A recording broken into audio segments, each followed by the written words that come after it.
Going down under. If it weren't for a very long flight, all the kangaroos and kookaburras, and everyone driving on the left side of the road, I might have thought I was still in the USA. You can find this missive in both written and podcast forms on Substack, on Patreon, at davidrovics.com/thisweek, and in podcast form if you look up This Week with David Rovics, wherever you get your podcasts. One of the most interesting things about traveling is how sometimes it can feel like you're traveling in time as well as in space.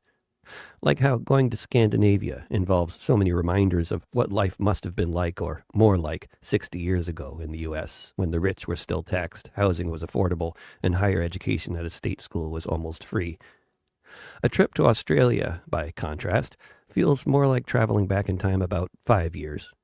It feels more like leaving a place where the figurative skies are growing ever darker and going to a place where the skies aren't as dark yet, but everything is pointing in the wrong direction, with what feels like the toxic influence of the U.S. and U.S.-driven social media environments spreading and infecting that country, along with all the other English-speaking countries and beyond, but especially them.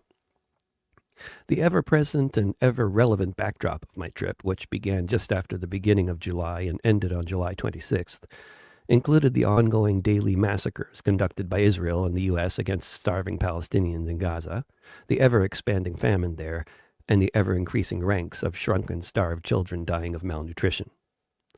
I left Portland after one massacre of starving children, and by the time I landed in Brisbane there had been another one, and it kept going like that and keeps going like that.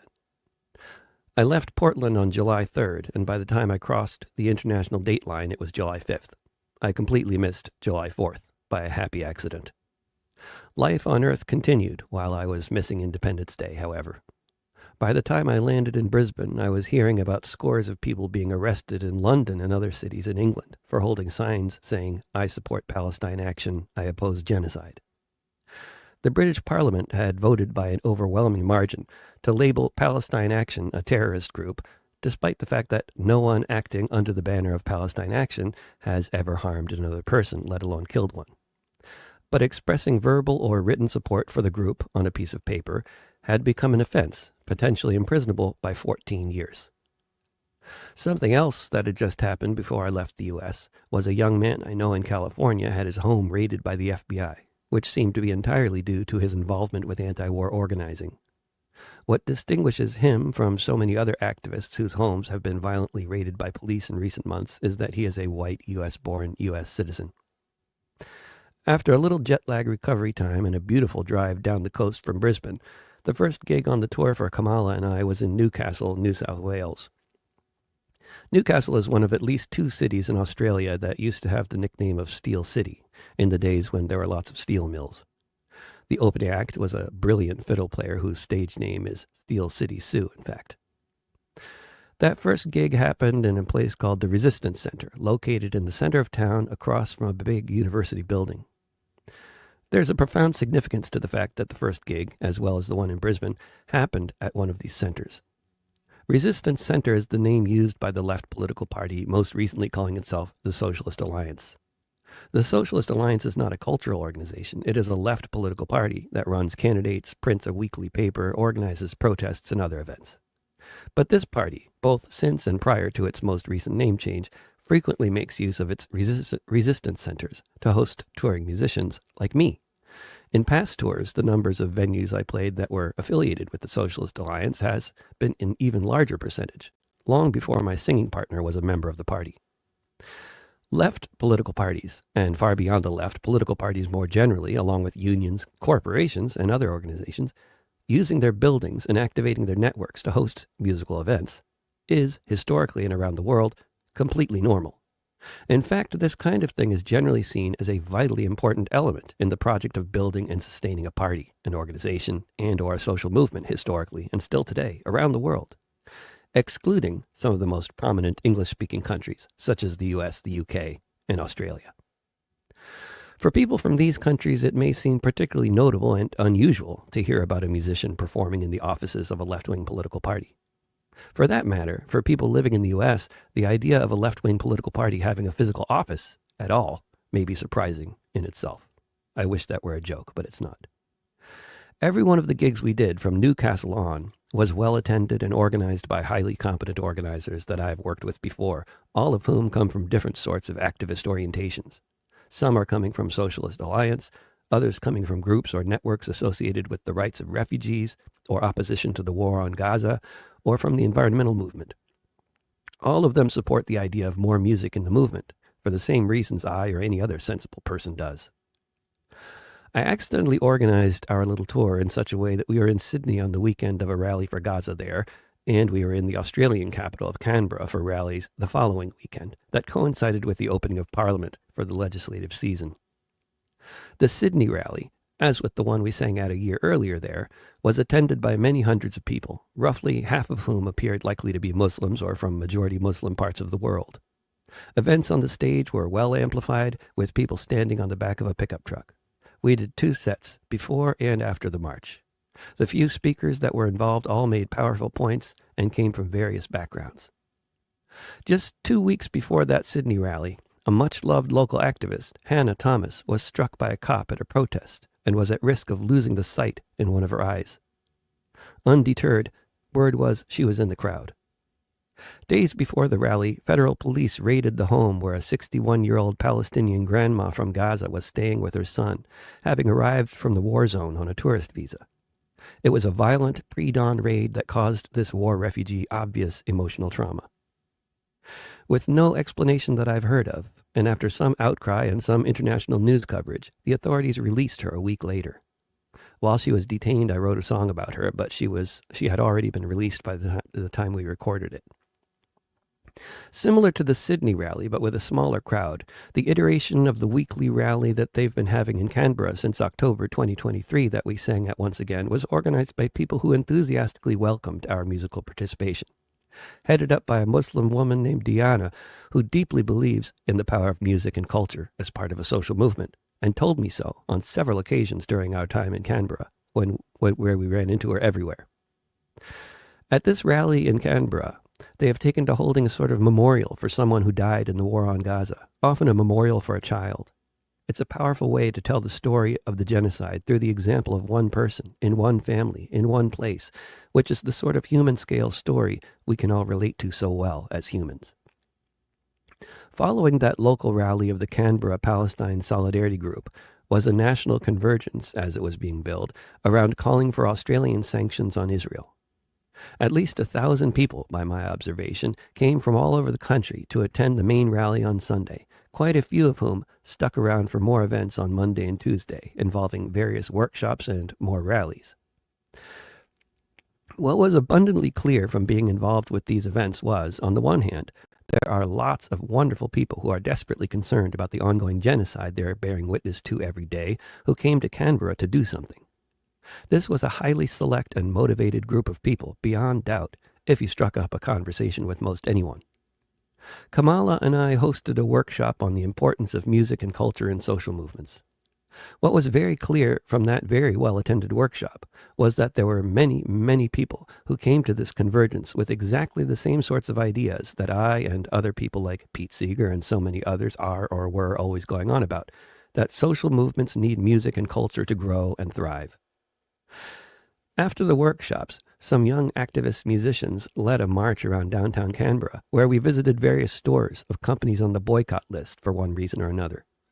At each stop along the way, someone said a few words, and then we all sang 2 or 3 songs, either all together, sing-along style, with the use of lyric sheets organizers had handed out, or songs Kamala and I were singing that were generally very recent and not known by folks, but deeply appreciated.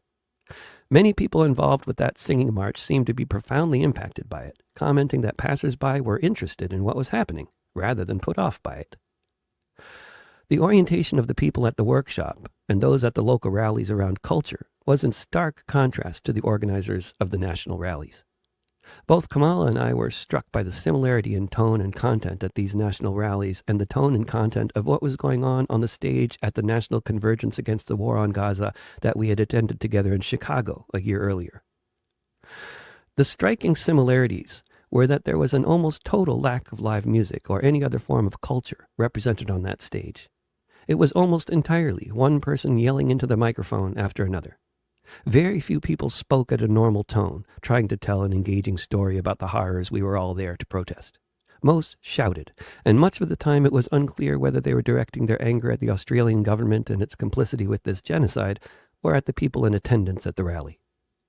As our numbers were naturally shrinking with each passing hour of being shouted at, some of the speakers became that much more animated, blaming the crowd for a lack of enthusiasm by the time the crowd had dwindled to 20% of its original size. This was identical to our experience in Chicago. It's also identical to the program at rallies run by front groups of the Workers' World Party that I've had the misfortune of attending in Washington, D.C. over the years. Which made sense, since what was happening on the stage in Chicago was determined by the Party of Socialism and Liberation, which clearly has inherited the two-dimensional sectarian orientation of Workers' World. At these rallies, aside from any form of culture, in full disclosure, our participation in the main rally was turned down, what was happening on the stage didn't seem to involve anyone representing either labor or business, and no one representing a church or a mosque. The closest thing to a representative of mainstream society we got to hear from were Green Party members of Parliament and Socialist Alliance Representative Alex Bainbridge, who were some of the few speakers who were not shouting at us, by my incomplete assessment at least. Friends from around Australia, who I'm regularly in touch with, who were not at the National Convergence, were telling me that in their view, this convergence was being run by a group of sectarians. By my observation, as I also told them, whoever was making decisions about what was going on the stage appeared to be very heavily influenced by some of the most puritanical, alienating, and identitarian elements of the Australian left, of a sort that I have rarely encountered outside of the US and Germany. For example, we were told repeatedly by the MC that if we encountered any media who wanted to talk to us, we should refer them to the official representatives of the rally to talk to. Why? It's up to everyone to guess at what disqualifies the rest of us from talking to a journalist. But the implication seems to be that if you're not of Palestinian or Lebanese heritage, your voice shouldn't be centered.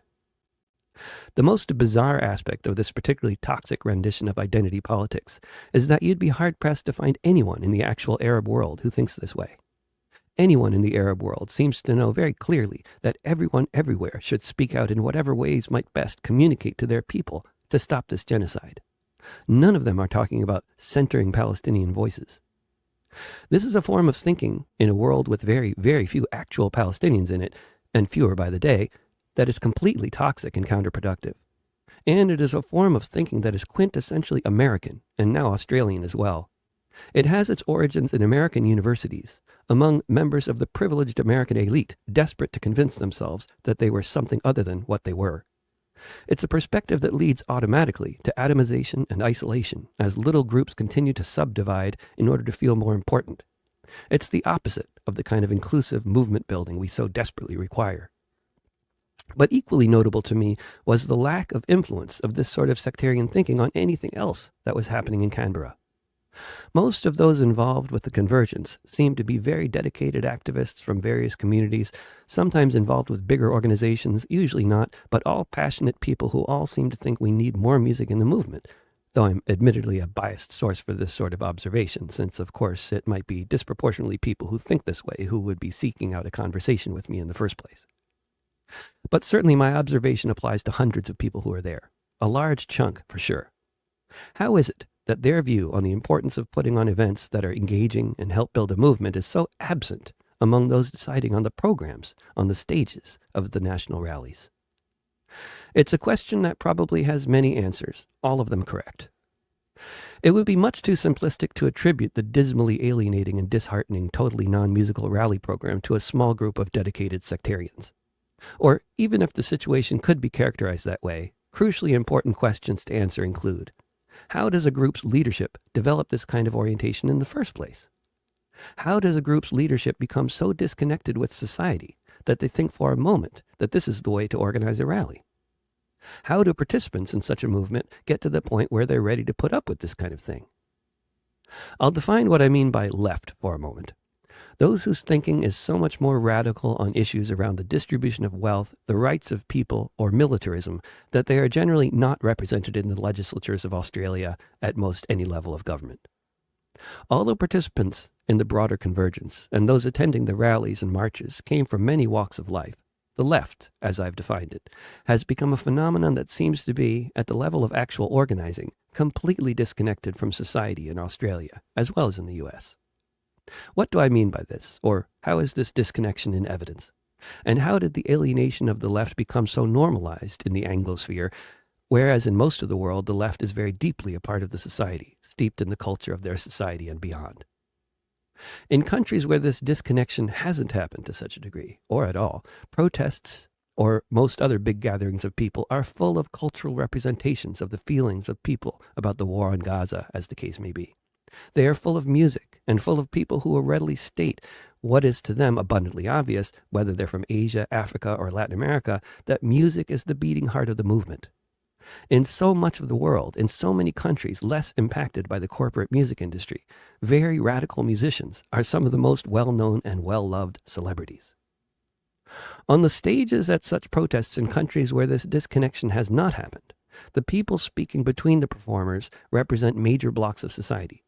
Unions, professional associations representing farmers or medical workers, leaders of associations of religious institutions like mosques, churches, and synagogues, along with cultural workers of all sorts, famous and unknown. I would postulate that it's only really possible for a movement or a network like this to become led by people who are basically alienated from most of society, because so many of us have been feeling so alienated from society for so long. And then in practice, we can see how many of the even pre-alienated people attending rallies find the whole thing totally off-putting, and they leave the rally, even more alienated than when they came, long before the rally program is over.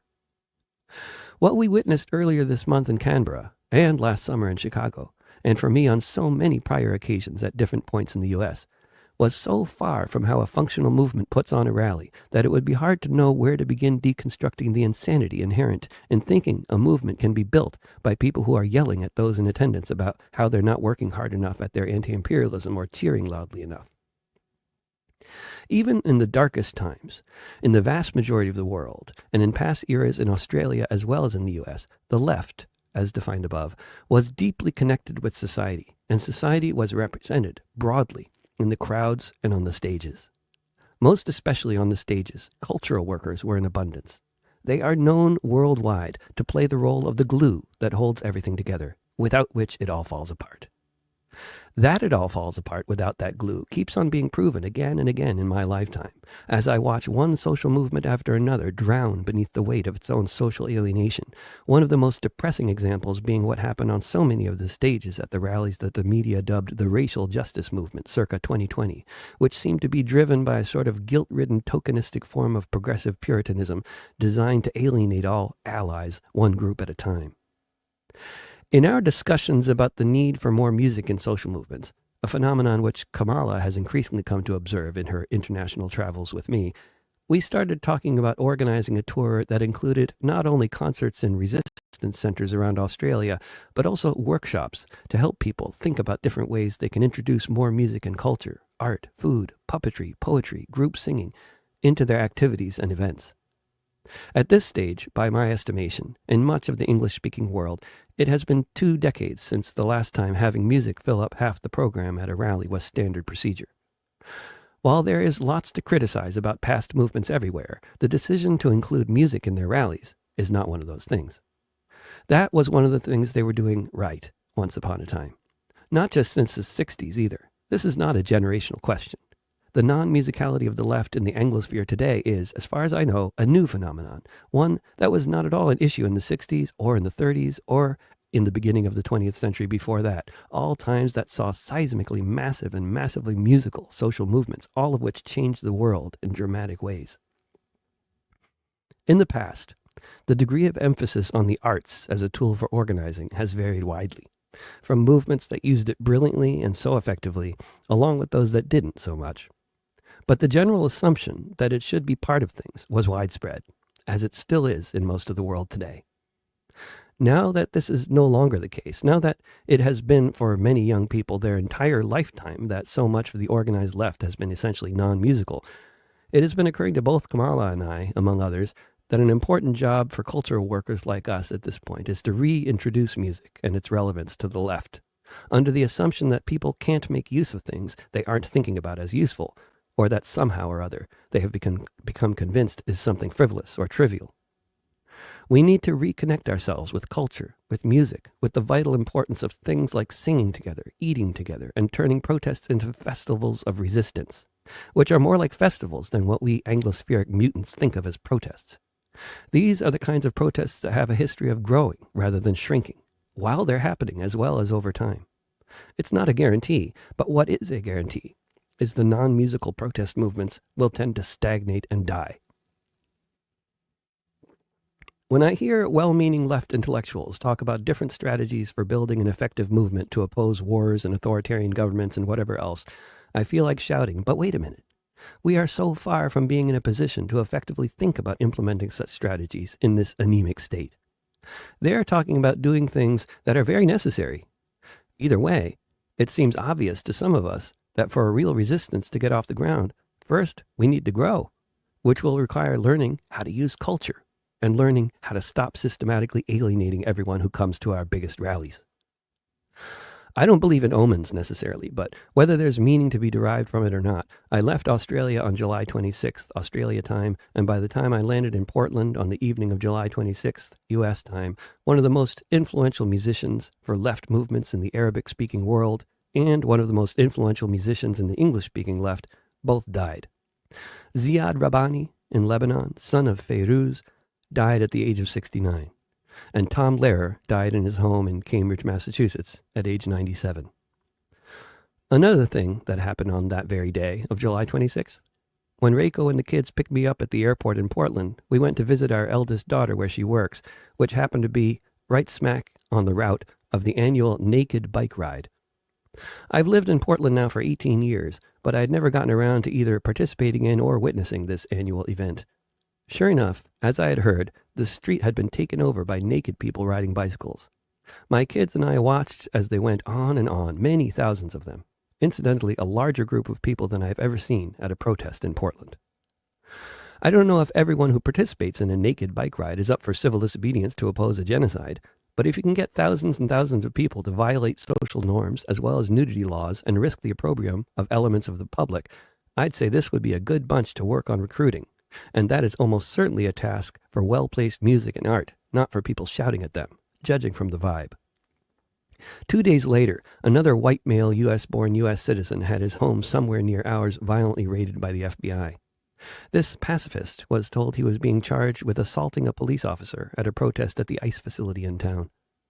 Along with so many non-citizens who are receiving even worse treatment, every day I was on the road in Australia, and every day since I returned, including on many occasions in this city and its suburbs, now the FBI raids are apparently becoming more commonplace for certain citizens, as well as for everyone else. And the famine in Gaza is worsening exponentially while the Western world wrings their hands and exports more arms to Israel. This would sure be a fine time to make the left great again. We can start, I'd suggest, by reviving that feeling of community, that well of perseverance, and even that sense of optimism that can come from collective cultural activities such as putting on festivals of resistance that live up to such a name. We can start by showing we're here, and that our ranks might be ones any sensible, life-loving person would naturally, of course, want to join, not run away from.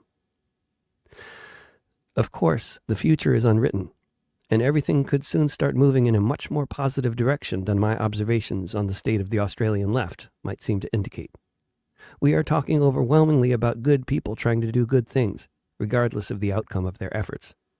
While it's impossible to share an account of my recent travels in Australia without being critical of certain political tendencies and other things, I hope any individuals that feel like they're being singled out here understand that, at least in my view, no one should hold them responsible for the state of the left in Australia, or any other trends like that. It would be utterly pointless to make these observations in order to assign blame or make anyone feel guiltier than they already feel. I only make these observations in the hope that we can together overcome our current state of what often feels like a collective paralysis, born of collective social alienation.